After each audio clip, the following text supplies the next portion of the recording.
എല്ലാവർക്കും SR banana and vegetable YouTube ചാനലിലേക്ക് സ്വാഗതം. ആദ്യമായി വീഡിയോ കാണുന്നവർ ചാനൽ സബ്സ്ക്രൈബ് ചെയ്ത് ബെൽ ബട്ടൺ പ്രസ് ചെയ്ത് ഒരു ലൈക്ക് കൂടി ചെയ്ത് സപ്പോർട്ട് ചെയ്യുക.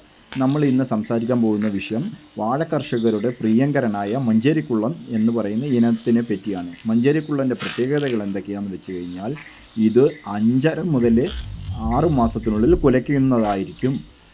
മാക്സിമം പോയാൽ 6 മുതൽ 8 അടി വരെയാണ് മഞ്ചേരിക്കുള്ളൻ്റെ ഹൈറ്റ് വരിക.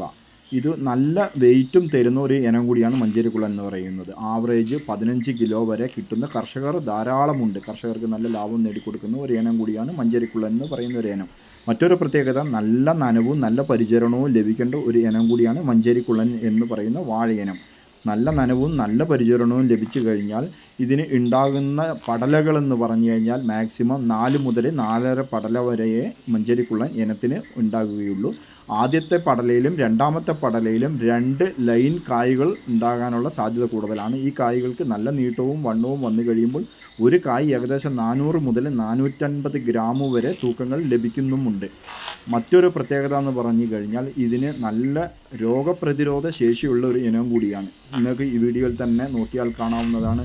ഇലപ്പുള്ളി രോഗങ്ങളോ പട്ടയൊടിച്ചിലോ മറ്റു പ്രശ്നങ്ങളോ ഒന്നും ഉണ്ടാവില്ല ഈ ഒരു ഇനം വാഴയ്ക്ക്. കാരണം നല്ല പ്രതിരോധ ശേഷിയാണ്. തമിഴ്നാട് പോലെയുള്ള സംസ്ഥാനങ്ങളിൽ നിന്ന് വരുന്ന വാഴ ഇനങ്ങളെ അപേക്ഷിച്ച് ഈ ഇനത്തിന് നല്ല പ്രതിരോധ ശേഷിയാണ്. ഇലപ്പുള്ളി സിഗാട്ടോ രോഗങ്ങൾ വരുന്നത് ഒരു പരിധി വരെ ഇത് തടുത്തു നിർത്തുന്നതാണ്. വാഴയ്ക്ക് തണ്ടിന് ബലം കൂടുതലായതുകൊണ്ട് ഒരു പരിധി വരെയുള്ള കാറ്റുകളിൽ നിന്നും ഊന്നോ കയറോ ഒന്നും ഇല്ലാണ്ട് ഈ വാഴ നിലനിൽക്കുന്നതാണ്.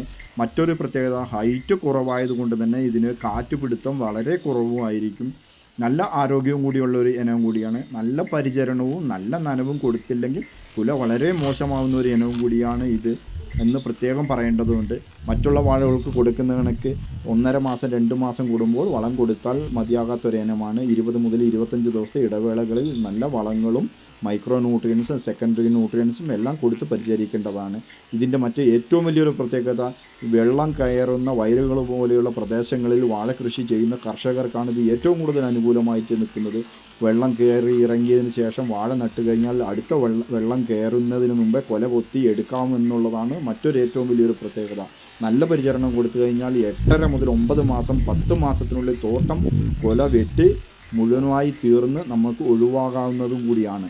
അത്രയ്ക്കും ഗുണമേന്മയും രോഗപ്രതിരോധ ശേഷിയും എല്ലാം കൊണ്ട് കർഷകന് അനുകൂലമായ ഒരു ഇനം കൂടിയാണ് മഞ്ചേരിക്കുള്ളൻ എന്ന് പറയുന്ന ഈ ഒരു വാഴയിനം.